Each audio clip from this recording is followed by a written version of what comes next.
I think I know what your greatest addiction is. And I know that not only because you're viewing this, but because it's an addiction that I struggle with. And I would say if you're participating in Western civilization, this is without a doubt the pervasive problem that has gotten us into so much trouble, despite all the gifts and goodness it has also brought. And that is the addiction to thinking. Now, thinking is problematic for many reasons. The first problem is primarily when you think that thinking is the primary or only way to know things, to communicate things, to decide on things, to organize things, to generate content, and to acquire knowledge and information. Now, for most of human civilization, most of human history, this has not been true. Now, think about that. For most of human history, this has not been true. But what does that mean? Because if you are embedded in a thinking culture and in a thinking obsession in your life, then it's hard for you to even imagine that there is another way of acquiring information or making decisions that is not thinking. Well, let's just start with thinking itself and its problems so we can feel that motivation to consider some other things. Now, thinking, mental thought, right? The processing of ideas and stories and words and language in the mind is, of course, an important part of being human. And of course, it has brought so many of the world's gifts and advances and solutions and healing. And of course, it's also brought virtually all of our current world's problems today. Thinking, let's now talk about its liabilities, is frequently, if not always for some of us, determined by feeling. And when I say feeling, I don't mean passion, I don't mean deep soulful knowing, I mean reactive emotional bias and preference. Greed shapes thinking. Fear shapes thinking. Desire shapes thinking. Other addictions shape our thinking. And the problem is that we believe in the thoughts. The problem is that we assume that thoughts are somehow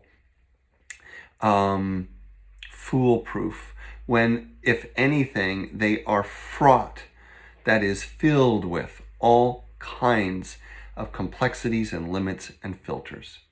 Our thinking is shaped by our childhood. Our thinking is shaped by our neurological pathways, and that means both aptitudes that we were born with, genetics that we were born with, but that also means cognitive habits, pathways from families, from social conditioning, from cultural conditioning. Thinking is also influenced by our other senses.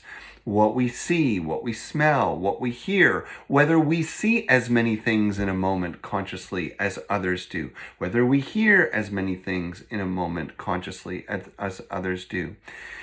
There are so many personal and impersonal factors that are shaping the way you think. It is always foolish to believe your thoughts without some consideration, without some caution, without stepping back and really considering if what you're thinking is a reflection of either what is objectively true or what is your true intention.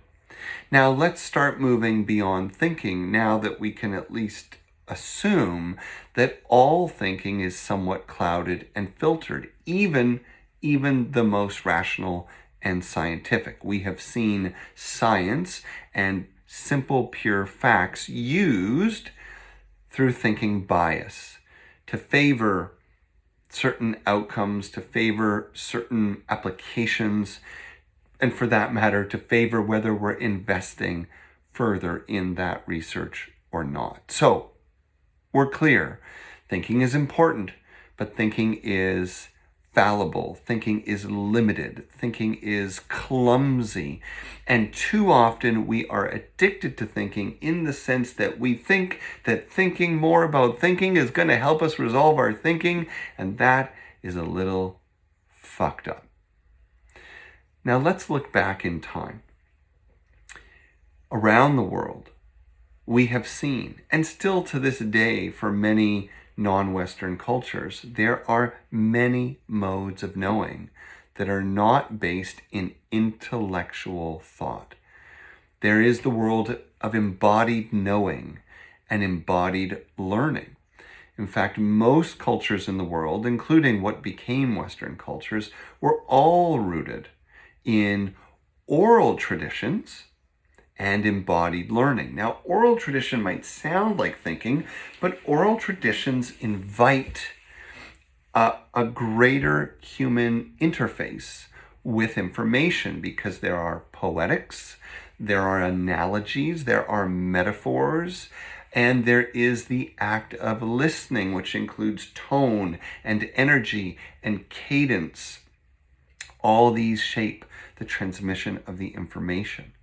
But then there's embodied learning. Now, personally, with extended Indigenous family and most of my life spent learning in non-Western, non-white communities, I have found that embodied learning, learning by doing, learning by observing, learning by meditation, is not only prevalent, but it's powerful.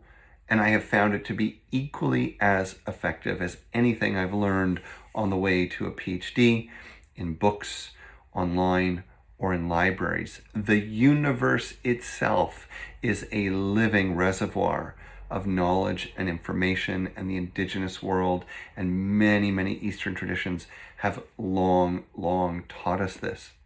The fact that we've forgotten it, or the fact that we overlook it, doesn't mean it's no longer true. It just means that we have narrowed our focus and addiction to one mode of thought, decision, and information acquisition.